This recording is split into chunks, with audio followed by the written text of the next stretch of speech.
के बीच में रखूंगा जो फेसबुक पे ऑलरेडी डाल चुका हूं, और वह है 3 रात और 3 दिन। जी, ऐसा नहीं लिखा है कि 3 दिन 3 रात, लिखा है 3 रात और 3 दिन। ओके, और फिर आता है एक संदेश। तो रिपीट करता हूं, 3 रात 3 दिन और एक संदेश, जिसको इंग्लिश में कहते हैं 3 nights and 3 days and 1 message। एक ऐसा संदेश, एक ऐसा मैसेज जो आया उस वक्त, अभी तभी, आगे भी, जिसको कहते हैं एक संदेश, जिसके बीच आज आपको ले चलूंगा और उसी के ऊपर आज आपसे बात करूंगा। तो वापस कहते हैं 3 रात 3 दिन और एक संदेश। वो एक संदेश क्या है आपके बीच में रखूंगा। 3 nights 3 days and 1 message। वो मैसेज क्या है आपके बीच में रखूंगा। एक ऐसा मैसेज जिसको यीशु ने पहली बार अपनी जबान से, कहते हैं तब कहा जब वो जी उठा, लेकिन जब तक वो नहीं मरे थे क्रूस के ऊपर, तब तक यीशु के मुंह से ये शब्द नहीं निकला। और वो शब्द कौन सा है रख रहा हूं, जिसको कहते हैं अधिकार, इंग्लिश में कहते हैं अथॉरिटी। और साथ ही साथ मैं समझता हूं कि ये जो शब्द है अधिकार, इसको आपने बहुत बार एक ऐसी आयत है उस पे सुना होगा। आज उसी आयत को रखने जा रहा हूं। और ये आयत स्क्रिप्चर आया कब, तो फिर पीछे जाते हैं, लिखा है after 3 nights and 3 days and 1 message। और वो 1 मैसेज क्या है? अधिकार, अथॉरिटी। नाउ मैं साथ ही साथ ये भी जानता हूं कि आज पूरे विश्व में, खास करके अपने भारत में भी, लेकिन पूरे विश्व में इस दिन पर, ईस्टर संडे पर सुबह 6 से या सुबह 4 से मैसेजेस पे मैसेजेस, प्रचार पे प्रचार, ऑनलाइन, व्यक्तिगत, चर्चेस में, मेगा चर्चेस, छोटे चर्चेस, बड़े चर्चेस, देसी विदेशी, सभी जगह पर इस एक दिन को बखूबी पेश किया गया, बखूबी कहा गया अपनी अपनी रिस्पेक्टिव लैंग्वेजेस में। लेकिन क्योंकि आज आप मुझसे जुड़े हैं, मसीह मंथन से जुड़े हैं, तो साथ ही साथ जो मुझे आप लोग प्रतिदिन या ऑल्टरनेट डे मुझे सुनते आए हैं, आपके जहन में, आपके दिमाग में होगा कि ओके, सबका हमने सुना, सब अपना अपना कह रहे हैं, लेट्स सी पास्टर डैनियल क्या बोलते हैं। और जिसको 28 साल से मैं इसके ऊपर प्रचार करते आ रहा हूं, जिसको कहते हैं ईस्टर संडे। जी, तो परमेश्वर की आत्मा ने मुझे इस 29 साल की मिनिस्ट्री में फर्स्ट टाइम अगुवाई की या गाइड किया कि इस एक शब्द पे बात करूं, जिसको कहते हैं अधिकार। और साथ ही साथ ये वचन कहां लिखा है आपके बीच में रख रहा हूं। आप सबसे पहले उस तरफ का फोटो देख ले जहां एक पृथ्वी है, यीशु उसके ऊपर है, इस तरफ एक सिंहासन या गेट सिंहासन का या परमेश्वर के राज्य का, और फिर बहुत सारी कुंजियां आप देख सकते हैं जो कि सिंबलाइज या इशारा करता है इस वचन की ओर। कहता है मत्ती 28 का 18, लिखा है यीशु ने उनके पास आकर कहा। कब? जब यीशु जी उठे 3 रात 3 दिन बाद। तो यीशु उनके पास आया और कहा, क्या कहा? लिखा है कि स्वर्ग और पृथ्वी का सारा अधिकार मुझे दिया गया है। आगे का वचन नहीं डाला है, लेकिन आप जानते हैं, लिखा है स्वर्ग और पृथ्वी का सारा अधिकार मुझे दिया गया है। और इसको NKJV या KJV या NIV या ESV, आप किसी भी ट्रांसलेशन को उठा ले तो यही ट्रांसलेशन है, ओरिजिनल हो या फिर आपका ट्रांसलेशन हो, कहता है and Jesus came and spoke to them saying all authority has been given to me in heaven and on earth. यीशु ने सारा अधिकार पृथ्वी का हो, स्वर्ग का हो, किसको दिया है? लिखा है all authority has been given to me. ये जो शब्द है ना, मी, ME मी, और ऊपर लिखा है कि सारा अधिकार मुझे यानी कि यीशु को दिया गया है। और वो कहता है ना R को है, ना H को है, ना M को है। आप जानते हैं मैं किस किस की बात कर रहा हूं। जो यीशु को नबी मानते हैं, जो यीशु को बुद्धि और ज्ञानी मानते हैं, जो यीशु को कोई पढ़ा लिखा मानते हैं, मैं उसकी बात नहीं कर रहा हूं, क्योंकि यीशु प्रॉफिट नहीं है, वो प्रॉफिटों का बाप है। यीशु मसीह बुद्धि और ज्ञान वाला नहीं है, वो बुद्धि और ज्ञान को बांटने वाला परमेश्वर है। यीशु मसीह को पृथ्वी का सारा अधिकार दिया गया है। ताली बजाकर धन्यवाद करेंगे। क्या बात है, क्या बात है, क्या बात है। और मैं चाहता हूं कि जितने लोग अभी 200 यहां पे और वहां पे कुछ 800, टोटल 800 लोग अभी मेरे साथ में जुड़ गए हैं, मैं आप सभी को कहना चाहता हूं कि आज का जो मैसेज है इसका पूरा पूरा फायदा उठाइए और खूब सीखिए, क्योंकि ऐसा संदेश है जो मैं कह रहा हूं 28-29 साल में कभी नहीं किया ना। इसको देखिए, लिखा है Greek word for what, authority, अधिकार के लिए, और वह शब्द है, इंग्लिश और हिंदी में दोनों रखना हो, लिखा है एक्सऊसिया, जिसका मतलब है यीशु मसीह को जब यह शब्द कहना था तो उसने कहा कि पूरा पृथ्वी का एक्सऊसिया मुझे दिया गया है। उसको कहते हैं अथॉरिटी या अधिकार, एक्सऊसिया। वाह, ये जो शब्द है जिसका मतलब है अथॉरिटी, जिसका मतलब है अधिकार, जिसको कहते हैं कि यीशु ने, परमेश्वर पिता ने यीशु को यह अधिकार दिया। नाउ इसी का पैरेलल या दूसरे शब्दों में सपोर्टिव स्क्रिप्चर या फिर आप कनेक्टेड स्क्रिप्चर भी बोल सकते हैं। प्रकाशित वाक्य 1:18, ये देख लीजिए, प्रकाशित वाक्य 1:18 में क्या लिखा है, देखिए, लिखा है मैं मर गया था। और अब देख, किसको कह रहा है? जॉन को। वो कहता है कौन? यीशु कहता है मैं मर गया था, अब देख, मुझे देख, मैंने तुझे दर्शन दिया है, मुझे देख। और क्या देख? लिखा है मैं युगान युग जीविता हूं। और लिखा है मृत्यु और अधलोक की कुंजियां मेरे पास है। क्या बात है, क्या बात है। जितने जूम पर हैं चुप नहीं बैठना है। यस यस, यीशु की महिमा करना है, यीशु के लिए ताली बजाते रहना है और उसको धन्यवाद देते रहना है। या सभी सभी सभी सभी, थैंक यू जीसस। क्या नाम है इनका? गांधीन जी। आप लोग जो साथ में बैठे हैं, आप लोग भी ताली बजाकर प्रभु को धन्यवाद दीजिएगा जी। वापस आते हैं, लिखा है यीशु ने कहा मैं मर गया था, अब देख मैं जीवित हूं और वो भी युगान युग। लिखा है मृत्यु और अधलोक की कुंजियां मेरे पास में है। जितने फेसबुक यूट्यूब पे देख रहे हैं, आपको बताता चलो जी, बहुत बहुत शुक्रिया, आपको मैं बताता चलूं कि यीशु अकेला ऐसा है जिसके पास में मृत्यु की चाबी है, जिसके पास में अधलोक की चाबी है। इसका मतलब है यीशु कहता है स्वर्ग की हो मेरा अधिकार है, पृथ्वी की हो मेरा अधिकार है, नरक की हो मेरा अधिकार है, और सबसे बड़ा अधिकार वह है मृत्यु पर। क्यों? क्योंकि 3 रात 3 दिन के बाद जब यीशु जी उठा तो किसको हरा कर जी उठा? मृत्यु। किस पर विजय पाए? मृत्यु। किसको शर्मिंदा किया? मृत्यु। Come on, get ready. वो सुबह जब मैरी मैगदलीन, यीशु की मां मरियम और उसके साथ में कई औरतें ये कहती हुई कब्र के पास आई, बहुत ध्यान से सुनना, कि यीशु की पार्थिव शरीर पर हम जो है तेल लगाएंगे ताकि वह, उसका जो बॉडी है ना मरा हुआ, वो कुछ और दिनों तक फ्रेश रहे। उनको नहीं पता था कि यीशु का जो पार्थिव शरीर है उन औरतों के पहुंचने से पहले जी उठा था, और औरतों को लगा हम पार्थिव शरीर को देखने जा रहे हैं, लेकिन उन्होंने जो देखा वो तो नजारा अलग था, क्योंकि यीशु सुबह जिंदा होकर मृत्यु को शर्मिंदा कर गए। ओहो हो, यीशु मसीह मृत्यु को शर्मिंदा कर गए। या सिस्टर सुजाता जी, आप ताली बजाने का मौका खो दिए।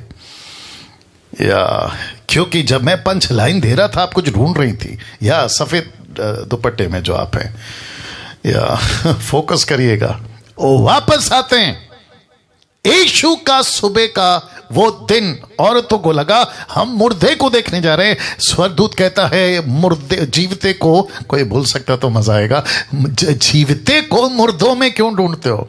तो यीशु सुबह जी उठकर किसको शर्मिंदा कर गया? मृत्यु को। किसको हरा गया? मृत्यु को। क्यों? क्योंकि यीशु मसीह को कहता है मुझे अधिकार मिला है ना। एक गजब का चीज रख रहा हूं। यशाया 41 का 2 देखिए क्या लिखा है। और ये परमेश्वर यहोवा एलोहिम आदोनाई कहता है इस नबी को जिसका नाम है यशाया, कहता है किसने, बहुत ध्यान से सुनना, लिखा है किसने पूर्व दिशा से एक को उभारा। ब्रैकेट में मैंने यीशु रखा है क्योंकि कॉन्टेक्स्ट में यीशु है। कहता है किसने पूर्व दिशा से एक को उभारा। पूर्व दिशा क्यों? क्योंकि ज्योतिष कहां से ऐसे पूर्व से, तारा कहां चमका था पूर्व में, यीशु का मैसेज कहां से आया पूर्व से, पूर्व को इंग्लिश में ईस्ट कहते हैं। और आप सभी को पता है कि यीशु अन्य जाति जिसको कहते हैं संसारिक ईस्ट पूर्व, वहां से एक को उभारा ब्रैकेट में यीशु, और कहता है जिसे वह धर्म के साथ अपने पांवों के पास बुलाता है। किसके पांव के पास? परमेश्वर यहोवा के पांव के पास। पांव के पास क्यों? क्योंकि पृथ्वी ये परमेश्वर की पांव की पीढ़ी चौकी है, तो यीशु मसीह को पृथ्वी पे भेजेगा। अपोक्लिप्टिक या फिर चिन्ह के रूप में ये लैंग्वेज है। कहता है पृथ्वी पर, यानी कि पृथ्वी पांव के पास में यीशु को कैसे बुलाएगा? धर्म के साथ में। इसका मतलब है वो पाप नहीं करेगा, वो पापी नहीं होगा, इसलिए लिखा है धर्म के साथ में उसको पांव के पास में बुलाएगा। वह जातियों को उसके वश में कर देगा, यानी कि पूरी जातियां यीशु के नाम पे उद्धार पाएंगे। फिलिपियो 2 का 10 और 11 कहता है हर घुटना झुकेगा, हर जबान कबूल करेगी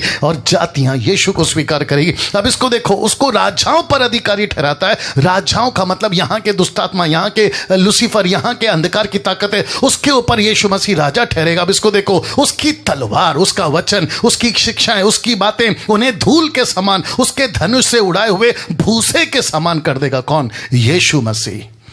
क्या बात है ना। ये वचन, ये प्रकाशन कब हुआ? लिखा है किसने माफ करें, किसने पूर्व दिशा से एक को उभारा। ये यीशु था जो अचानक एक दिन मंदिर में दिखाई देगा, जिसको ये लोग आज कैथलिक मानते हैं पाम संडे। यीशु अचानक पैदा हो गया। कब? क्रिसमस के दिन। यीशु क्रूस पे मरकर अचानक से एक मैसेज फैल गया। कब? तीसरे दिन, 3 रात 3 दिन के बाद में। यह किसने उभारा? लिखा है परमेश्वर यहोवा ने यीशु को उभारा। अब देखो यीशु ने यहूदियों से क्या कहा। वाह, नाउ गेट रेडी। ऐसी ऐसी चीजें रख रहा हूं, आपका माथा चकरा जाएगा। एंजॉय करिए। देखो यीशु ने क्या कहा था, किससे? यहूदियों से। लिखता है यूहन्ना 10 का 17 और 18, the book of John chapter 10 verse 17 and 18। लिखा है पिता इसलिए मुझसे प्रेम रखता है कि मैं अपना प्राण, अपनी जिंदगी दे देता हूं कि उसे फिर ले लूं। फिर कहता है कोई उसे मुझसे छीनता नहीं, वरना मैं उसे आप ही देता हूं। फिर कहता है मुझे उसको देने का भी अधिकार है, उसे फिर लेने का भी अधिकार है। यह आज्ञा मेरे पिता से मुझे मिली है। इसका मतलब है देखो पिता, देखो पैदा होना और मरना, जी उठना, यीशु कहता है ये सब मेरे कंट्रोल में है।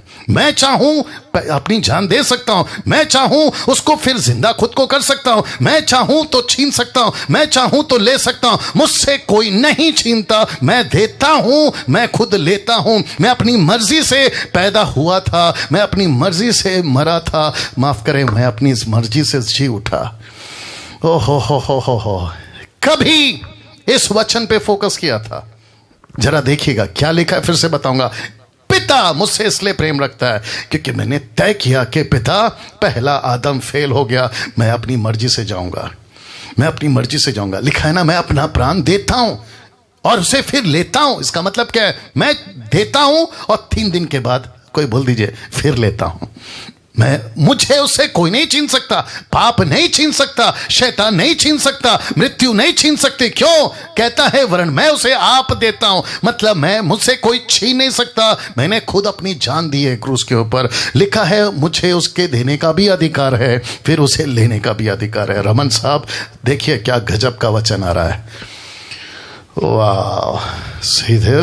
और ऐसा करने का अधिकार मुझे कहां से मिला? लिखता है यीशु कहता है मुझे मेरे पिता से मिला। तो मेरे पिता ने कहा तू पैदा होना चाहता है, पैदा हो जा, तो पैदा हुआ। तू एक्सक्यूज मी, तू मरना चाहता है तो मर जा, तू जिंदा होना चाहता है जिंदा हो सकता है। ऐसा क्यों? क्योंकि यह सब का अधिकार मैंने तुझे दिया है। जितने लोग मुझे सुन रहे हैं आज, ईस्टर संडे का मैसेज आपके बीच में प्रचार कर रहा हूं, रिजरेक्शन डे का प्रचार आपके बीच में कर रहा हूं, पुनरुत्थान का प्रचार आपके बीच में कर रहा हूं, 3 रात 3 दिन के बाद का कब्र का संदेश आपके बीच में रख रहा हूं। क्या है इस एक संदेश में? क्या है इस एक संदेश में? लिखता है टोटल इटर्नल लाइफ पैकेज।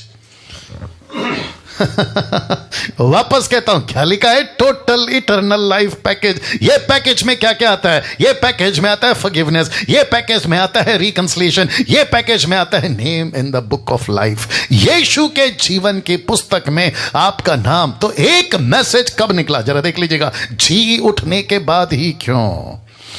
जी उठने के बाद ही क्यों? ये मैसेज जी उठने के बाद ही क्यों। मैं चाहता हूं कि अपनी सीट बेल्ट बांध लें, अपने आप को मजबूत कर लें, क्योंकि गजब का चित्र आपको दिखाने जा रहा हूं। लिखा है जी उठने के बाद ही क्यों। ये मैसेज जी उठने के बाद ही क्यों, कौन सा? जिसको कहते हैं total eternal life package. Forgiveness है, रिकंसिलिएशन है, नेम ऑन द बुक। आपके जीवन की पुस्तक में आपका नाम है। तो प्रश्न उठता है जी उठने के बाद ही क्यों? Question mark. ये फोटो देख लो। वाह, ये फोटो देख लो साहब, ये फोटो देख लो साहब।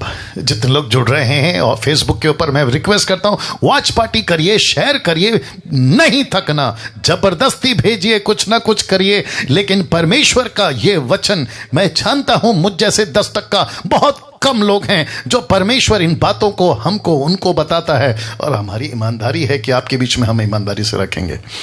वंडरफुल। मुझे ऐसा लगता है कि कम से कम 900 या 900 के आस 950 960 लोग देख रहे हैं अभी।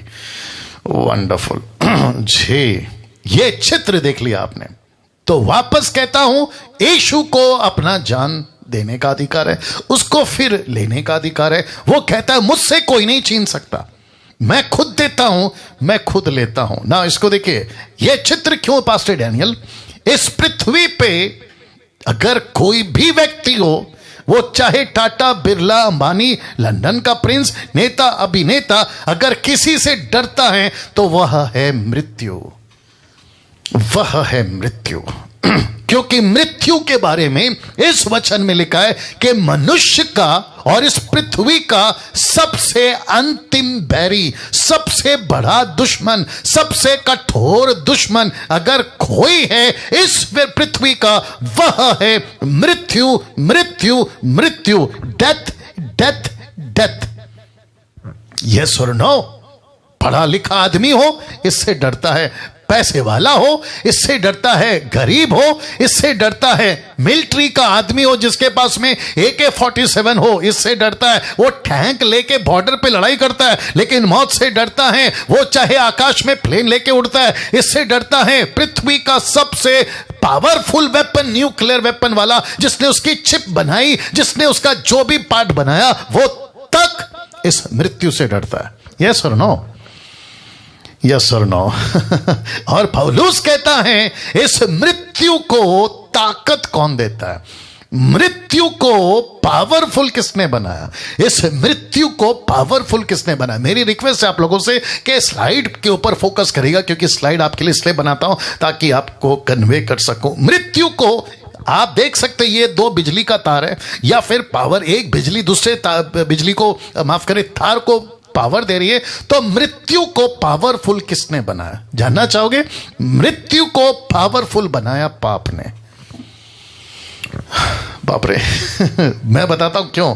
लिखा है 1 कुरिन्थियों उसका 15 का 56 में, 1 कुरिन्थियों 15:56 में, मृत्यु का डंक पाप है, मृत्यु का पावर पाप है, मृत्यु की ताकत पाप है। इसका मतलब है कि पाप जब बढ़ता है तो मृत्यु को लाता है, और इसका मतलब है कि जीसस क्राइस्ट, गेट रेडी, मृत्यु खुद में कुछ नहीं है, मृत्यु का कोई पावर नहीं है। लेकिन जब मृत्यु को पाप का पावर मिलता है, पाप का पावर मिलता है, तब जाकर मृत्यु आती है। इसलिए लिखा है सबसे अंतिम बैरी जो नाश किया जाएगा वो मृत्यु है। और यीशु ने क्रूस के ऊपर यही तो किया, उसने पाप को खत्म किया। और जब पाप खत्म हुआ, मृत्यु की पावर खत्म हो गई। और जब मृत्यु की पावर खत्म हो गई तो यीशु कहता है कि अनंत काल का जीवन मिलता है, और मैं खुद भी अपना जान देता हूं, मुझसे कोई नहीं छीन सकता, मृत्यु नहीं छीन सकती। मृत्यु को तो मैंने हराया, मृत्यु मेरे को क्या हराएगी?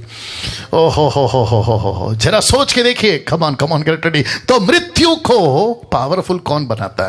मृत्यु को पावरफुल बनाता है पाप, क्योंकि लिखा है मृत्यु का डंक पाप है ना। इसको देख लीजिए, एक है पाप, दूसरा है मृत्यु। और आपको पता है याकूब 1:14-15 क्या कहता है? परंतु प्रत्येक व्यक्ति अपनी ही अभिलाषा में खींचकर और फंसकर परीक्षा में पड़ता है, और फिर अभिलाषा गर्भवती होकर पाप को जनती है, और जब पाप बढ़ जाता है, ये जितने भी है ना, जिसका मैंने कलर चेंज किया है, आप इससे समझ जाइएगा कि इसका मतलब क्या है। इसका मतलब है कि जब पाप बढ़ जाता है तो किसको पैदा करता है? देख लो, मृत्यु को उत्पन्न करता है, मृत्यु को उत्पन्न करता है। मैं वापस कहता हूं, पहली सदी से लेकर आज की 21वीं सदी तक जितने भी पृथ्वी पे इंसान पैदा हुए हैं, एक एक व्यक्ति किसका शिकार हुआ है? मृत्यु का। मृत्यु का शिकार क्यों है? क्योंकि पाप का जीवन। पाप ने क्या किया? मृत्यु को लाया। और जब मृत्यु की ताकत बढ़ गई तो इंसान कितना भी ताकतवर क्यों ना हो, लेकिन इसके आगे घुटने टेक देता है। किसके आगे? मृत्यु के आगे। नाउ पास्टर डैनियल, ये सब कहां से शुरू हुआ? ये सब शुरू हुआ यहां से, जिसको कहते हैं अदन की वाटिका, जिसको कहते हैं इंग्लिश में द गार्डन ऑफ ईडन।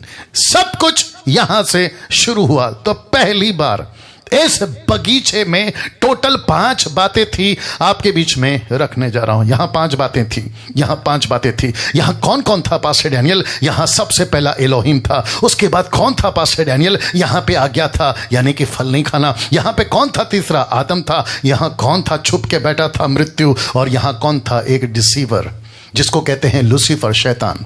तो यहां एलोहिम था, यहां आज्ञा थी, यहां आदम था, यहां मृत्यु थी, और यहां डिसीवर था, यानी कि फंसाने वाला। तो जीसस क्राइस्ट, एक व्यक्ति जिसको कहते हैं मृत्यु, उसकी ताकत तब तक नहीं थी जब तक पाप नहीं हुआ। जैसे ही पाप हुआ, अचानक से बगीचे में मृत्यु जिंदा हो गई और मृत्यु ने राज करना शुरू कर दिया। यस और नो? तो लिखा है यहां आज्ञा टूटी और मृत्यु ने राज्य करना शुरू कर दिया। यस और नो? यस और नो?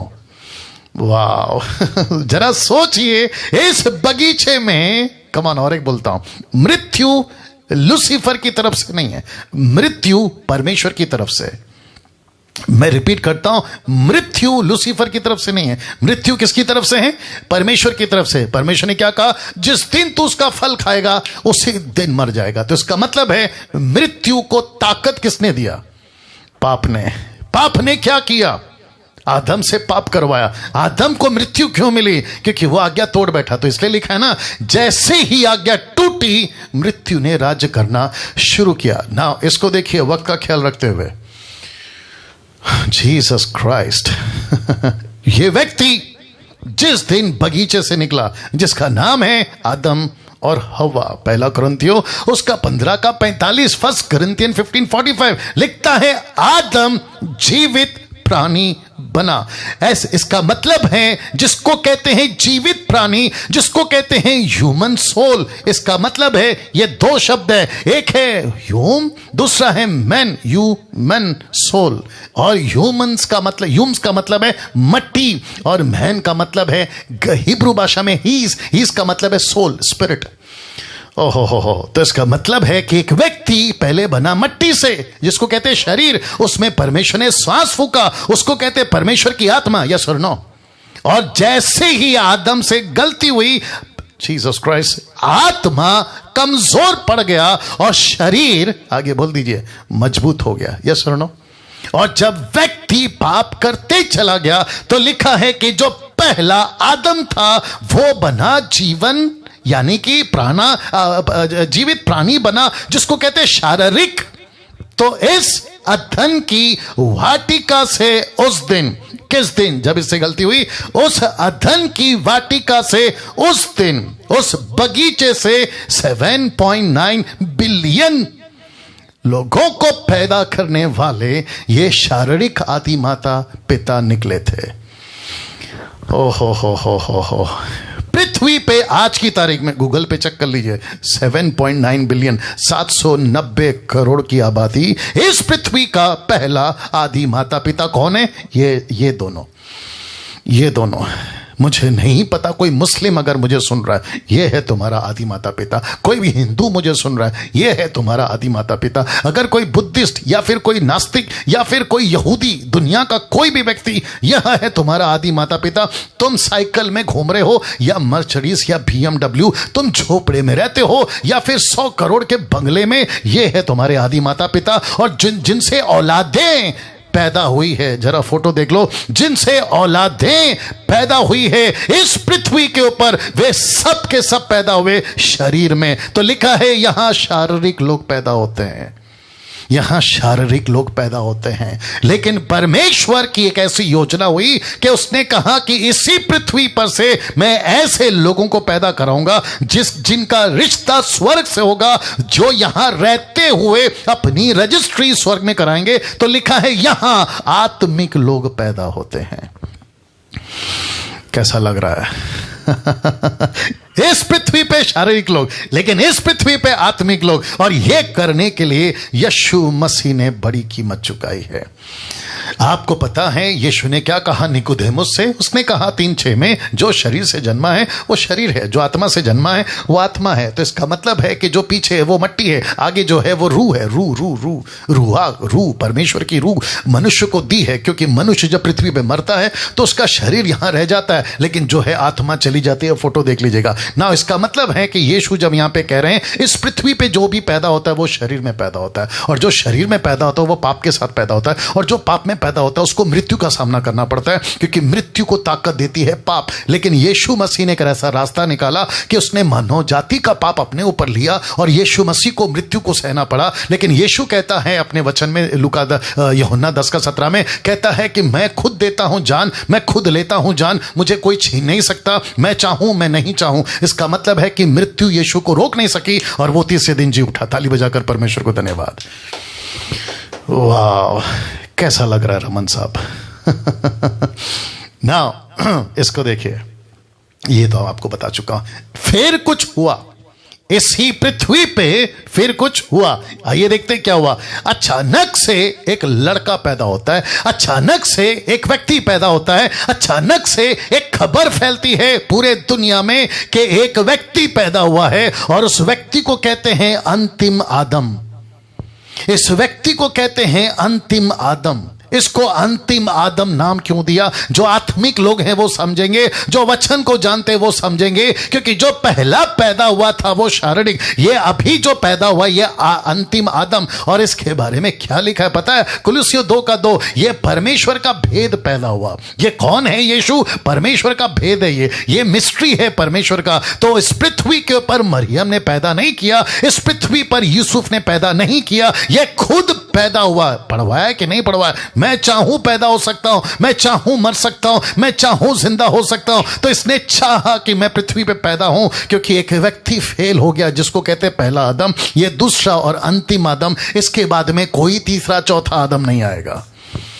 ओहो हो, क्या बात है, क्या बात है अजीजों। जितने लोग मुझे देख रहे हैं, मैं रिक्वेस्ट करता हूं मेरे साथ में बने रहें, और वॉच पार्टी शेयर और कमेंट्स करते रहें। आपका फेसबुक का टिक टिक चलते रहना चाहिए, और कम से कम, अगर मैं गलत नहीं हूं, अभी कम से कम 1050 लोग देख रहे हैं, 1000 से 50 लोग देख रहे हैं। क्या बात है, क्या बात है। फिर कुछ हुआ इस अंतिम आदम को लेकर। कुलुस्सियों 2:2, परमेश्वर का भेद प्रकट हुआ, परमेश्वर का भेद पैदा हुआ। यह परमेश्वर का भेद में क्या था? यीशु था। यह भेद क्यों लिखा है? क्योंकि यह वही आदम है जिसको परमेश्वर ने कहा था कि तुझे जीना है, मेरी मर्जी पे चलना है, लेकिन वो फेल हो गया। परमेश्वर के पास में बी प्लान था, जिसको कहते हैं ए प्लान कैंसिल, फेल, तो बी प्लान। यीशु मसीह परमेश्वर का बी प्लान है। बाप रे बाप रे बाप रे बाप रे ये परमेश्वर का बी प्लान है, ये परमेश्वर का बी प्लान है। आदम पैदा हुआ। ना देखो क्या लिखा है इसके बारे में। उसी 1 कुरिन्थियों 15:45 में क्या लिखा था कि आदम शारीरिक व्यक्ति है, लेकिन उसी का बी पार्ट कहता है, और अंतिम आदम जीवनदायक आत्मा। इसका मतलब क्या है? वो आत्मिक था, लेकिन हरकतों के चलते शारीरिक हो गया। लेकिन यीशु मसीह ने डायरेक्ट आत्मा में जन्म लिया। दूसरे शब्दों में यीशु शारीरिक नहीं है, यीशु मसीह आत्मिक है, आत्मा है। क्यों? मैं उसका कनेक्शन रखूंगा। एक वचन यीशु के जीते जी यीशु ने कहा मत्ती 20:28 में, जैसे कि मनुष्य का पुत्र वह इसलिए नहीं आया कि उसकी सेवा टहल की जाए, उसका पैर धोया जाए, उसको राजा बनाया जाए, उसको लेकर है ना घुमा जाए। No no no no no, यीशु कहता है परंतु इसलिए आया कि खुद आपकी सेवा करे, खुद आप सेवा टहल करे। वो जीसस क्राइस्ट झेलों के पैर धोता पाया गया, झेलों की सेवा करते पाया गया, क्रूस पे मरते हुए पाया गया। ऐसा लिखा है कि परमेश्वर की सेवा करते पाया गया, इसलिए लिखा है कि वो आप सेवा टहल करे। अब इसको देखो, लिखा है बहुतों की छुड़ौती के लिए अपना प्राण दे दे। कौन सा प्राण है ये? इसकी मर्जी का प्राण है। कौन सा जान है? इसकी मर्जी का जान है। कौन सा जिंदगी? इसकी मर्जी की जिंदगी। कहते मैंने तय किया। जीसस क्राइस्ट, डैनियल मैंने तय किया, विवेक मैंने तय किया, रमन जी मैंने तय किया, मैं तुम लोगों के लिए मरूंगा। वाह जी, उषा शर्मा जी, यीशु आपके लिए भी तय किया कि मैं मरूंगा। क्या बात है, क्या बात है। लिखा है बहुतों की छुड़ौती के लिए प्राण दे दी। रोमियो 5:10 कहता है क्योंकि बैरी होने की दशा में, बैरी कौन थे? आप और मैं। किसके? परमेश्वर के। लिखा है बैरी होने की दशा में उसके पुत्र की मृत्यु के द्वारा हमारा रिकंसिलिएशन। क्या बोला था इस 3 दिन के मैसेज में? आफ्टर 3 nights and 3 days में क्या निकला? एक मैसेज। वो मैसेज में पैकेज क्या? इटर्नल पैकेज का नाम क्या है? आपके फॉरगिवनेस, आपका reconciliation, name on the life of the book, उसमें आपके जीवन की पुस्तक में नाम। और लिखा है कि उसकी मृत्यु के द्वारा हमारा मेल परमेश्वर के साथ हो गया। अब इसको देखो, फिर मेल हो जाने पर उसके जीवन के कारण हम उद्धार क्यों ना पाएंगे? किसके जीवन? यीशु का जीवन। यीशु के जीवन में क्या नहीं है? पाप नहीं है। यीशु के जीवन में पाप नहीं है तो मृत्यु का पावर नहीं है। मृत्यु का पावर नहीं है तो फिर क्या है? अनंत काल का जीवन। See how simple is this. अब इसको देखो, इब्रानियों 2:14 लिखा है इसलिए कि जब लड़के मांस और लहू के भागी हैं तो वो आप भी उनके समान, जरा देखिएगा, उनके सहभागी हो गया, ताकि मृत्यु के द्वारा उसे मृत्यु पर शक्ति मिली थी, जिसे मृत्यु पर शक्ति मिली थी, जिसे मृत्यु पर शक्ति मिली थी। ये कौन है? अर्थात शैतान। किसको शक्ति मिली थी? रमन साहब, किसको शक्ति मिली थी? परमेश्वर के लोगों, किसको शक्ति मिली थी? शैतान को। तो लिखा है निकम्मा कर दिया। निकम्मा का मतलब क्या पता है? ध्यान से सुनना। लूसीफर को लगा, बहुत ध्यान से सुनेगा, मजे वाला कनेक्शन दे रहा हूं। लूसीफर को लगा बस अभी मेरा राज्य है, मौत देता रहूंगा क्योंकि पाप होता रहेगा मतलब मौत होता रहेगा। इंसान पाप के बगैर कभी जी नहीं सकता, पाप उससे छूट नहीं सकता, और मौतें होती रहेगी। लाखों करोड़ों मिलियन बिलियन इस पृथ्वी पर इसका शिकार हो चुके हैं। इसलिए लिखा है ताकि मृत्यु के द्वारा जिसे मृत्यु पर शक्ति मिली थी, इसको किसको मिली थी? शैतान को निकम्मा कर दे। अब इसको देखो, और जितने मृत्यु के भय के मारे जीवन भर दासत्व में फंसे थे उन्हें छुड़ा ले। तो इसका मतलब है जो मौत से डरते थे वो मौत से आजाद हो गए, जो मौत से घबराते थे वो मौत से आजाद हो गए। कब? लिखा है जब यीशु को उन्होंने अपनाया। तो यीशु ने इस पृथ्वी पर पैदा होकर 3 चीजें की। अब रिक्वेस्ट करता हूं, बहुत ध्यान से सुनना, आपका फोकस जरा यहां पे रखना, ठीक है ना? इस पृथ्वी पे यीशु ने पैदा होके 3 चीजें की। सबसे पहला, वापस बगीचे में ले जाना, सबसे पहला लिखा है यहां लॉ, परमेश्वर का आज्ञा। यहां लिखा है लॉ कमजोर हो गई थी, उसको आकर मजबूत किया। यहां पाप मजबूत हो गया था तो उसको कमजोर किया। यहां मृत्यु ने राज्य किया था तो यीशु ने मृत्यु के राज्य को ही खत्म कर दिया। ओ हो कम ऑन, कभी सोचा था ये बातें? अदन के बगीचे में कानून टूटा था तो यीशु कहता है, मत्ती 5:17 कहता है, नहीं लिखा मैंने, लेकिन आप लोग जानते हैं मत्ती 5:17 में लिखा है मैं व्यवस्था को पूरा करने आया, मिटाने नहीं बल्कि पूरा करने आया। तो जो व्यवस्था अदन के बगीचे में कमजोर हो गई थी उसको मजबूत किया, जो पाप मजबूत हो गया था उसको कमजोर किया। कैसे? क्योंकि पाप मजबूत किसने किया? आदम ने, मानव जाति ने। यीशु ने क्या किया? पाप को कमजोर किया। कैसे? आज्ञा मानकर। तो मैं वापस कहता हूं, आज्ञा जब टूटती है पाप आता है। पाप क्या करती है? मृत्यु को ताकत देती है। तो ये तीनों के तीनों मैसेज निकले 3 रात 3 दिन बाद। सी तीनों के तीनों मैसेज निकले 3 रात 3 दिन के बाद में। तो लिखा है लॉ कमजोर हो गया, क्योंकि उस लॉ कमजोर हो गई थी, उसको मजबूत किया, आज्ञा को मजबूत किया। इसलिए यीशु क्या कहता है पता है, जो मेरी आज्ञा पालन करेगा मैं जगत के अंत तक उसके साथ रहूंगा। जो आज्ञा पालन करेगा, मेरी बातें तुम में, मैं तुम में अगर बना रहूं तो तुम जीवन पाओगे। इसका मतलब क्या है? व्यवस्था, वचन जो यीशु कहता है, इसलिए उसको लेके चलना जरूरी है, तब हम मजबूत होते हैं। यहां पाप मजबूत हो गया था, उसको कमजोर किया। कैसे? आज्ञा पालन कर कर। मृत्यु राज्य कर रहा था, उसके डंक को खत्म कर दिया। कैसे? मुर्दों में से जी उठने के बाद। वाह, वो आपका बंद हो गया, देख लो। क्या बात है ना। इसको देखिए, हम किस टॉपिक में हैं? हम एक टॉपिक में हैं जो कहता है 3 रात 3 दिन के बाद एक message, 1 message. After 3 nights and 3 days 1 message. ये 1 मैसेज की बात कर रहा हूं आपके बीच में। और वो 1 मैसेज क्या है? All authority has been given to me. सारा अधिकार मुझे दिया गया। निकोदेमुस यीशु के पास आता है और कहता है आप तो अद्भुत हैं, आप तो महान हैं, आपकी चमत्कार अद्भुत है। यीशु ने टॉपिक को चेंज किया और कहा यस, लेकिन तुझे नया जन्म लेना जरूरी है। हो। निकोदेमुस ने बोला वो क्या होता है? बोला नए सिरे से जन्म लेना। निकोदेमुस नहीं समझा। वो वचन 4 में कहता है, 3 का 4 में कहता है अच्छा तो मैं वापस मम्मी के पेट में जाऊं? बोला ना ना ना ना ना, मैं जिस बात कर रहा हूं वो नहीं है जो शरीर में होता है, ये वो है जो आत्मा में होता है। इसलिए पौलुस ने इसी कन्वर्सेशन को अपने तरीके से कैसे लिखा देखो। कहता है 1 कुरिन्थियों 15 का 50, 1 कुरिन्थियन 15:50 कहता है हे भाइयों, मैं ये कहता हूं कि मांस और लहू, ब्रैकेट में शारीरिक लोग, मांस और लहू परमेश्वर के राज्य के अधिकारी नहीं हो सकते। अरे बाप रे, इसका मतलब क्या है? अगर तुमको इस जीवन को पाना है, अगर तुमको यह स्वर्ग पाना है, अगर तुमको मरने के बाद यहां पहुंचना है, तो शारीरिक व्यक्ति, मांस और लहू, शारीरिक जीवन जीने वाले यहां के अधिकारी कभी कभी नहीं हो सकते। तो जिसके चलते रोमियो 8 का 9 10 लिखा है परंतु जबकि परमेश्वर का आत्मा, कैसे उद्धार पा लिए, कैसे पवित्र आत्मा आ गया, कैसे आपने जीवन यीशु को दिया, कैसे आपने कहा प्रभु तेरे पीछे चलूंगा, तो लिखा है कि तुम शरीर से बन जाते हो आत्मी। तो लिखा है जबकि परमेश्वर का आत्मा तुम में बसता है तो तुम शारीरिक दशा में नहीं हो, बल्कि तुम तो आत्मिक दशा में हो।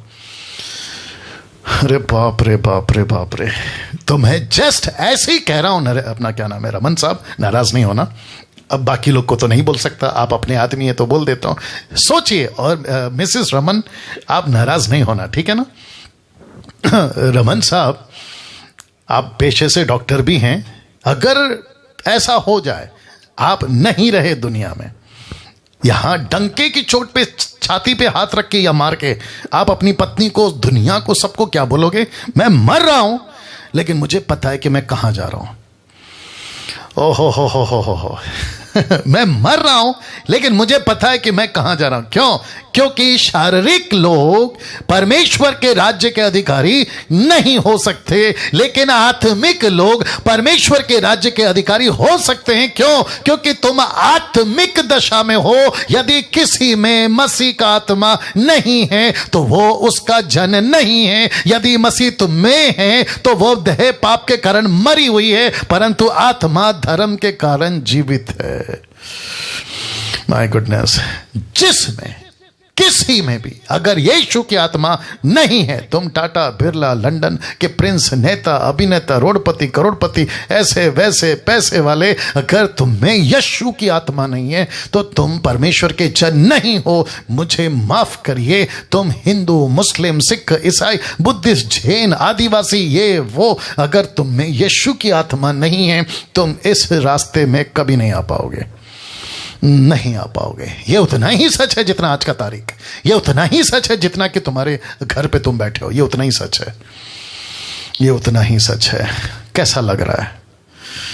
वाह। तो इसका मतलब है कि एक व्यक्ति को शरीर से निकलकर आत्मा में आना बहुत जरूरी है। नाउ पास्टर डैनियल, हमको अगर आत्मिक होना है तो हमको क्या करना होगा? हमने तो बहुत कुछ किया, हम तो यहाँ के वहाँ के, हमारे पूर्वज, हमारे ऐसे, हमारा कुल देवी कुल देवता, अरे ना जाने क्या क्या। ये फोटो देख लीजिए, ये फोटो देख लीजिए। इस पृथ्वी पर मनुष्य ने खुद को आत्मिक बनाने के लिए, खुद को शरीर से बाहर निकालने के लिए, खुद को पवित्र बनाने के लिए लाखों करोड़ों करोड़ों ऐसे लहू जानवरों के, जिसमें भेड़ है, भेड़िया माफ करे, भेड़ है, शीप है, बकरी है, आपका गाय है, बछड़ा है, बैल है, इन सब के लहू बहाते बहाते बहाते उनको कभी कभी इस पाप से आजादी नहीं मिली। तब जाकर लिखा है, पर निर्दोष और निष्कलंक मेमने अर्थात मसीह के बहुमूल्य लहू के द्वारा तुम्हारा उद्धार हुआ है। ओहो हो। कभी सोचे थे यीशु मसीह इस 3 रात और 3 दिन के एक संदेश में आपके बीच में ये बातों को रख रहा हूं। मुझे नहीं पता कि कौन कहां से, किस देश से, किस जाति का, किस धर्म का देख रहा है, मुझे कोई फर्क नहीं पड़ता, बशर्ते तुम इंसान हो। तुमने बहुत लहू बहाया, तुमने और तुम्हारे पूर्वजों ने, तुम्हारे लोगों ने बहुत लहू बहाया। मेरा बेटा पाप से नाजात हो जाए, मेरे माता पिता पाप से नाजात पा जाए, मेरा जो अभी करीबी मरा है वो जन्नत चले जाए, उसको स्वर्ग मिल जाए, लहू बहा देंगे, बलिदान चढ़ा देंगे। लेकिन इनमें से किसी का बलिदान काम ना तो तब, ना तो अब, ना कभी आएगा, क्योंकि एक परफेक्ट ब्लड, एक सर्वसिद्ध, जिसको कहते हैं जिसमें कोई कलंक नहीं है, वो लहू बहा था आज से 2021 साल पहले। वाह, कैसा लग रहा है दोस्तों, कैसा लग रहा है बताइए?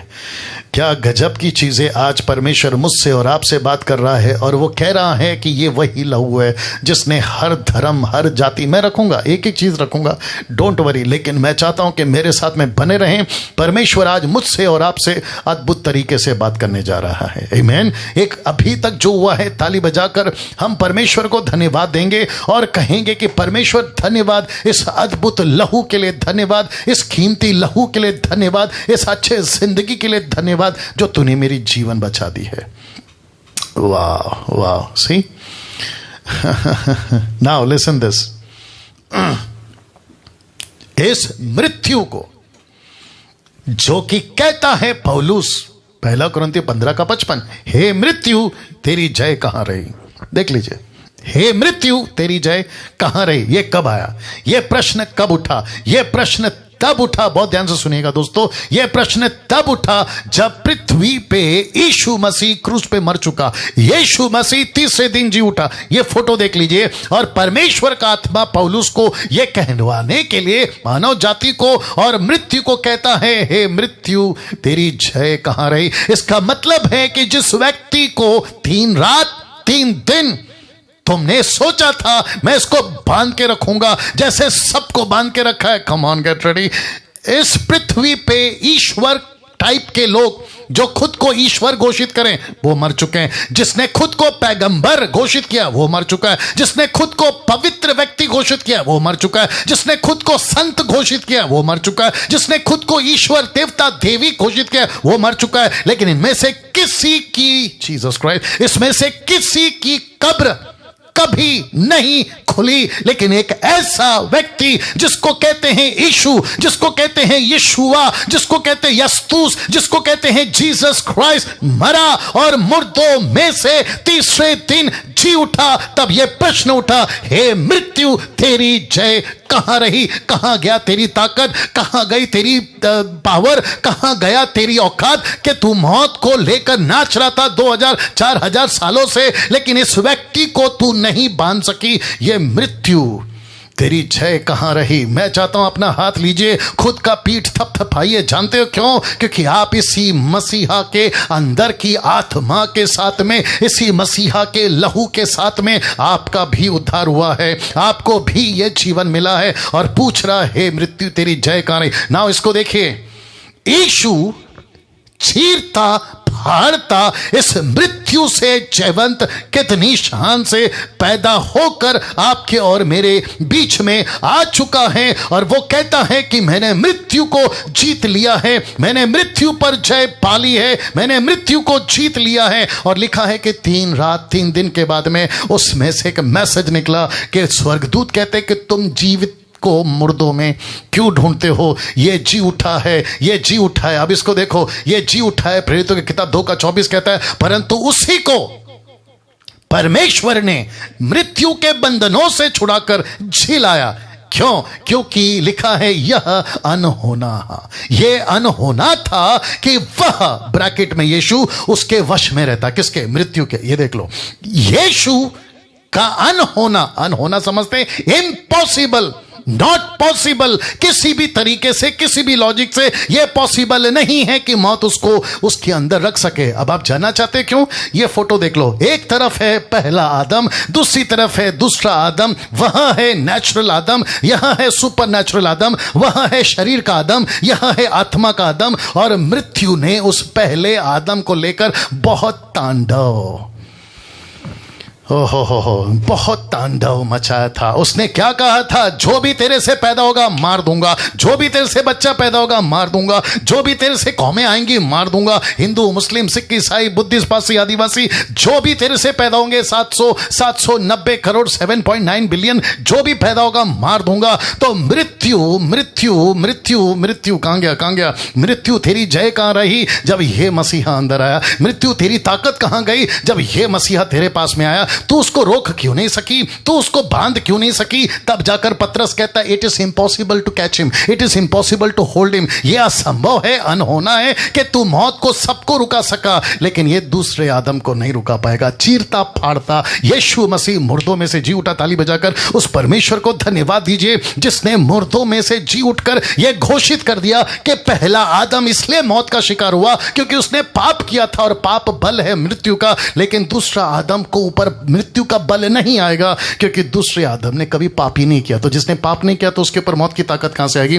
तो इसका मतलब है इसका मतलब है कि एक आदम पर मृत्यु ने राज्य किया, लेकिन दूसरे आदम पर मृत्यु राज्य नहीं कर सकी। अब इसको देखो, यहां यीशु नहीं लड़ रहा था पाप से, माफ करें मृत्यु से। यहां यीशु नहीं लड़ रहा था मृत्यु से कि मुझे मृत्यु छोड़ दे, मैं जिंदा होना चाहता हूं, बल्कि मृत्यु लड़ रही थी यीशु से। क्योंकि लिखा है मृत्यु का डंक पाप है। तो मृत्यु कहती है मैं तेरे को पकड़ नहीं सकती क्योंकि तेरे में पाप नहीं है।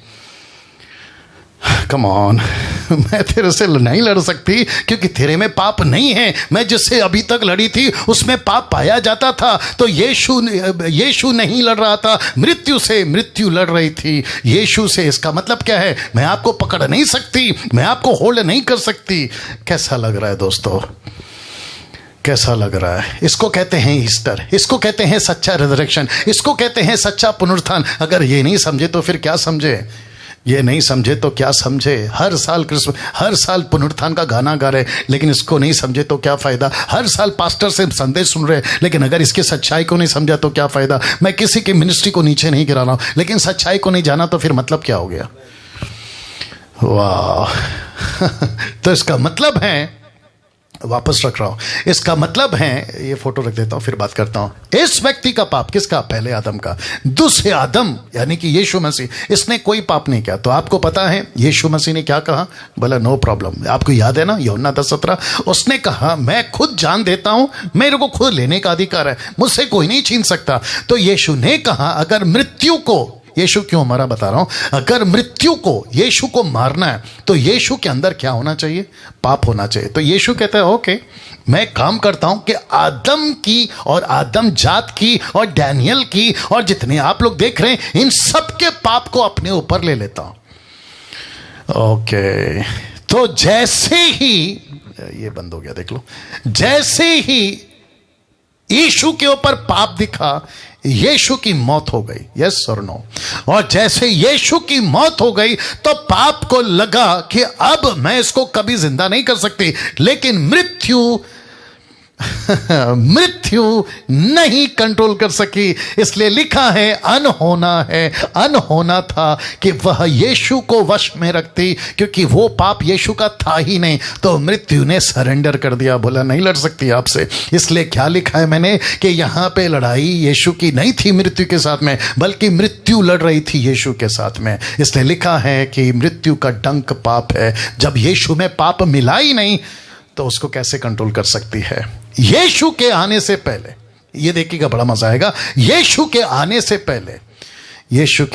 पहले जिस मृत्यु से डर लगता था, अब उसी मृत्यु का डर खत्म हो गया। कैसे, मैं आपको बताता हूं। यीशु के आने से पहले मैं मर जाऊंगा, कहां जाऊंगा, मैं मर जाऊंगा, क्या होगा, मैं मर जाऊंगा, कीड़ा बन जाऊंगा, मैं मर जाऊंगा, कुत्ता बन जाऊंगा, मैं मर जाऊंगा, पता नहीं क्या बन जाऊंगा। लेकिन पौलुस कहता है फिलिपियों 1:21 में, वो कहता है क्योंकि मेरे लिए जीवित रहना मसीह, मर जाना लाभ है। क्योंकि मुझे यकीन है, मुझे पक्का यकीन है कि जिस दिन भी मैं इस पृथ्वी को छोड़कर जाऊंगा, जिस किसी भी दिन मैं इस पृथ्वी से रिहा हो जाऊंगा, मुझे पता है कि मेरा मरना लाभ है। जिस मौत से मैं डरता था, मैं मेरी बात कर रहा हूं, जिस मौत से मैं डरता था 28 साल पहले, मैं सोचता था कि मेरे नाना नानी, दादा दादी दुनिया भर का, अपना क्या नाम है, रमन साहब, दुनिया भर का कहानी सुनाते थे कि ऐसे हो जाओगे, वैसे हो जाओगे, अलाना हो जाओगे, फलाना हो जाओगे। लेकिन यीशु कहता है कि डैनियल, अब तुझे डरने की जरूरत नहीं है, अब तुझे डरने की जरूरत नहीं है। इसलिए लिखा है कि जिससे हम डरते थे अब उसका डर नहीं है। मैं आपको बताऊं, अगर जो व्यक्ति आत्मिक है, जिसके पास में यीशु का आत्मा है, वो कभी कभी मृत्यु का शिकार नहीं होगा। कौन सा आत्मिक बात कर रहा हूं, अभी तक कैसे लग रहा है? तो इसका मतलब है कि जीना लाभ, मरना लाभ। तो इसको कहते हैं, यही एक संदेश निकला था 3 रात 3 दिन बाद। वाह, ताली बजाकर परमेश्वर को धन्यवाद देंगे। तो इसका मतलब है यही एक संदेश निकला था 3 रात 3 दिन बाद। नाउ इस एक मैसेज को क्या हम खुद तक रखें? इस एक मैसेज को रमन साहब और जितने देख रहे हैं, क्या हम खुद तक रखें? इस एक मैसेज को हम अपने तक रखकर संतुष्ट हो जाएं?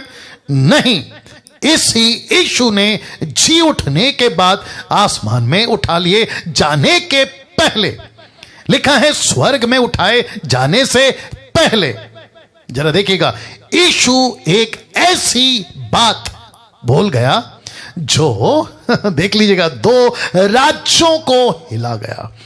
मैं रिपीट करता हूं कि उठा लिए जाने से पहले यीशु एक ऐसी बात बोल गया जो 2 राज्यों को हिला गया, शुक कर गया, शेक कर गया, हिला गया।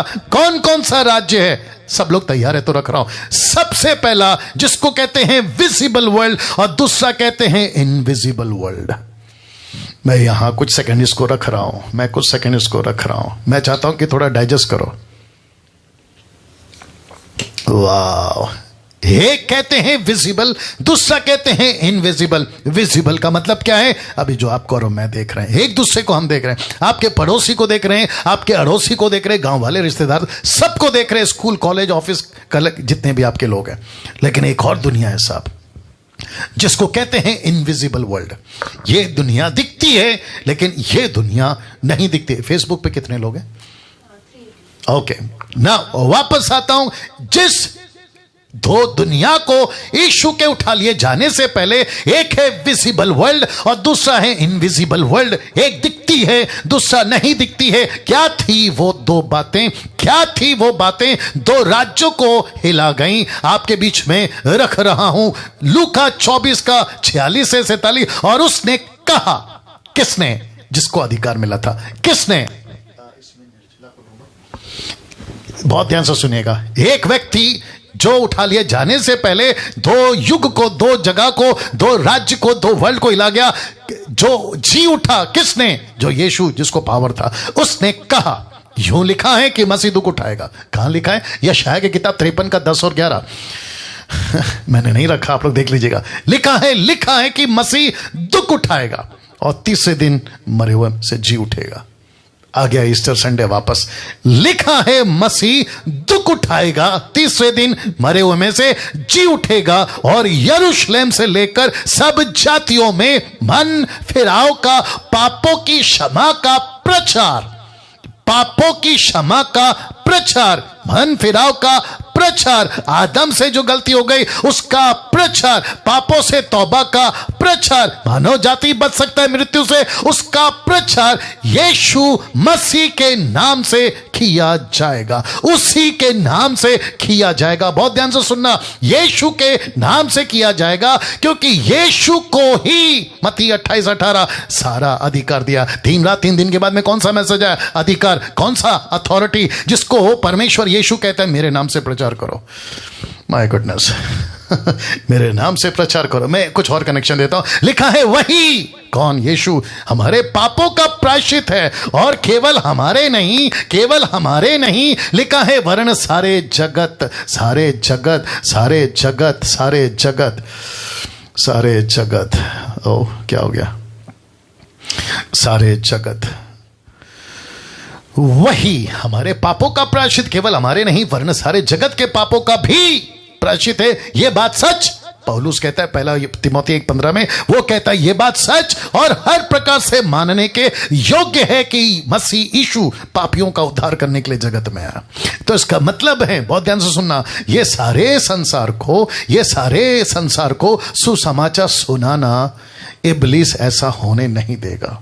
एक है विजिबल वर्ल्ड, दूसरा है इनविजिबल वर्ल्ड। तो अगर विजिबल वर्ल्ड जिसको आप और मैं देखते हैं, अगर यहां सुसमाचार सुनाना है, तो ये जो अनविजिबल यानी कि जो नहीं दिखती, ऐसी दुनिया का एक मालिक है जिसको बाइबल कहती है, जरा देख लीजिएगा, प्रिंस ऑफ द वर्ल्ड। यीशु कहता है इसे इनविजिबल वर्ल्ड वाले लूसीफर को कहता है ये प्रिंस ऑफ द वर्ल्ड है। यूहन्ना उसका 14:30, the book of John chapter 14:30 कहता है क्योंकि इस संसार का सरदार आता है और मुझे उसमें कुछ नहीं है, the prince of the world आ रहा है। इसका मतलब है, वापस जा रहा हूं पीछे, इसका मतलब है कि यीशु ने कहा, ये वाला नहीं, ये वाला, यीशु ने कहा उसके नाम का प्रचार। तो रमन साहब और जितने लोग देख रहे हैं, आप लोग किसके प्रचारक हैं? यीशु के। आप किसका प्रचार करते हैं? यीशु का। मैं डैनियल राज किसका प्रचार कर रहा हूं? यीशु का। हम किसी और का, एच का, आर का, एम का प्रचार नहीं कर रहे। तो जिसके चलते अब पता चलता है कि अगर मुझे यीशु का प्रचारक बनाया है, क्योंकि मैसेज आया है 3 रात 3 दिन के बाद में, उस कब्र से उठा लिए जाने से पहले, मैं फिर रख देता हूं, उठा लिए जाने से पहले यीशु ने कहा कि पतरस, याकूब, यूहन्ना, जॉन, स्टीफन, एंड्रू, फिलिप, तुमको क्या करना है? मेरे नाम का प्रचार करना है। कहां कहां? सब जातियों में। तो पता चला कि यीशु मसीह सिर्फ यहूदियों का उद्धारकर्ता बनकर नहीं आया, वो हिंदुओं का भी है, मुसलमानों का भी है, बुद्धिस्ट का भी है, वो जैन का भी है, दुनिया के जितने धर्म, कौम, जाति हैं उन सब का है, क्योंकि वो पापों के लिए मरा ताकि आदम की औलाद है ना ये सब। तो सारे संसार को सुसमाचार सुनाना है। तो इब्लीस इसको ऐसा करने नहीं देगा, नहीं देगा। वो क्या करेगा? वो इस जगत का प्रिंस बनकर बैठा हुआ है। मैं वापस कहता हूं, the prince of the world, वो ये करने नहीं देगा। तो इसकी एक स्ट्रैटेजी है, मैं आपके बीच में रख रहा हूं, फिर उसके बाद में हम देखते हैं। प्रभु भोज भी आज है, अपनी तैयारी करिए। इसकी एक स्ट्रैटेजी है। स्ट्रैटेजी क्या है देख लीजिए। 2 कुरिन्थियों 4:4 क्या कहता है? 2 कुरिन्थियों 4:4 क्या कहता है? और उन अविश्वासियों के लिए जिनकी बुद्धि को इस संसार के ईश्वर ने अंधी कर दी है। इस हो जाएगी, बैठ जा रहा है, बैठी हो जाएगी। ओके, गुड गुड गुड, बहुत ध्यान से सुनिए। लिखा है इस अविश्वासी के लिए जिनकी बुद्धि को इस संसार के ईश्वर ने, इस संसार का ईश्वर कौन है? ये इस संसार का ईश्वर कौन है? लूसीफर। इस संसार का ईश्वर कौन है? The prince of the world कौन है? उसका नाम इब्लीस। तो वो कहता है, उसने एक स्ट्रैटेजी बनाई है कि अविश्वासियों के लिए जिनकी बुद्धि को इस संसार के ईश्वर ने अंधी कर दी है, इसलिए तो ये, माय गुडनेस, मैं आपको बताऊंगा क्या क्या करते हैं, ताकि मसीह जो परमेश्वर का प्रतिरूप, उसके तेजमय सुसमाचार का प्रकाश उन पर ना चमके। और प्रकाशित वाक्य 9:12 माफ करें, 12:9 कहता है वह बड़ा अजगर अर्थात वही पुराना सांप जो इब्लीस और शैतान कहलाता है, और लिखा है यलों में सारे संसार का बरमाने वाला। यस और नो, सारे संसार का भरमाने वाला। तो इसका मतलब है कि लूसीफर इस पृथ्वी के हिंदुओं को, मुसलमानों को, जैन को, आदिवासियों को, इसको उसको यीशु का सुसमाचार सुनने नहीं देगा। वो यहीं तक नहीं रुकेगा, वो जीसस क्राइस्ट वो यहीं तक नहीं रुकेगा। वो क्या कहता है जरा देख लीजिएगा। जिस दिन से यह सुसमाचार का मिशन कलीसिया को मिला, उसी दिन से अटैक स्टार्ट हो गया। अटैक स्टार्ट हो गया, उसी दिन से अटैक स्टार्ट हो गया। जिस दिन यीशु ने कहा मेरे नाम का, मेरे वचन का प्रचार जाति जातियों में करो, उसी दिन से अटैक हो गया। पतरस को उसने जेल में ढलवा दिया। लिखा है पतरस जेल में, स्टीफन को पत्थर से मरवा दिया, स्टीफन का कत्ल हो गया। पौलुस और सिलास को जेल में उसने ढलवा दिया। आप देख सकते हैं पौलुस का तकरीबन वक्त किस में बीता, ऐसी जिंदगी जिसको कहते हैं जेल, और पातमोस नाम टापू में यूहन्ना को डलवा दिया, और कितने पत्थरों से घायल किए गए, पत्थरों से चीरे गए, और लिखा है कि इंसानों को जानवरों में डाल दिया। यह किसने किया? यह वही लूसीफर है जो नहीं चाहता कि यह सुसमाचार, और न जाने कितने मिशनरियों को तब भी अब भी ऐसी मौत, ऐसी सजा जो जानवरों के आगे, और यह सिलसिला आज भी न जाने कितने लोगों को जो है चर्च को तोड़ना, चर्च को जलाना, यह सब कुछ किया है, और बाइबल को जलाना और कत्ल कर देना। कई देशों में भयंकर सताव है, भूखा रखना, कत्ल करना, समाज से निकाल देना, झूठा इल्जाम लगाकर जेल भेज देना। यह सब कहां से निकला साहब? उस एक संदेश का कीमत इन सब ने चुकाया। उस एक संदेश का कीमत उन सब ने चुकाया। इब्लीस कहता है सारे संसार में सुसमाचार सुनाना कठिन कर दूंगा, सारे संसार में सुसमाचार सुनाना कठिन कर दूंगा। इब्लीस कहता है चर्चेस में भी गड़बड़ी लेकर आऊंगा। कैसे? जरा देख लीजिए, चर्चेस की शिक्षाओं में गड़बड़ी ले आऊंगा। तो इसको कहते हैं बाहर से भी सताओ, अंदर से भी सताओ। इसको कहते हैं अविश्वासियों से भी सताओ, विश्वासियों से भी सताओ। और आपको पता होगा कि जिसको हम कहते हैं ना हमारा गुरु, जिसको हम कहते हैं हमारा स्वामी, जिसको हम कहते हैं हमारा रब्बी, जब ये मिनिस्ट्री करते थे यूहन्ना 10:20 में, जानते इसको क्या कहा? उसने इनमें से बहुतरे ने कहा और कहने लगे कि इसमें दुष्ट आत्मा है, ये तो पागल है, इसकी क्यों सुनते हो? अब आप सोचिए, लूसीफर यीशु तक को नहीं छोड़ा, लूसीफर पहली सदी को नहीं छोड़ा, लूसीफर आज 21वीं सदी को क्या छोड़ेगा? रमन साहब जरा देखिए, नहीं छोड़ेगा। तो यीशु क्या कहते हैं बताए? जैसे ये बात हुई इसी चैप्टर में, वो कहते हैं तो मेरी क्यों सुनोगे, मुझ जैसों की क्यों सुनोगे? कहता है परंतु तुम इसलिए प्रतीति नहीं करते क्योंकि तुम मेरी भेड़ों में से नहीं हो। तुम मेरी भेड़ों में से नहीं हो। यीशु को नहीं सुनते थे क्योंकि यीशु की भेड़ें नहीं थी।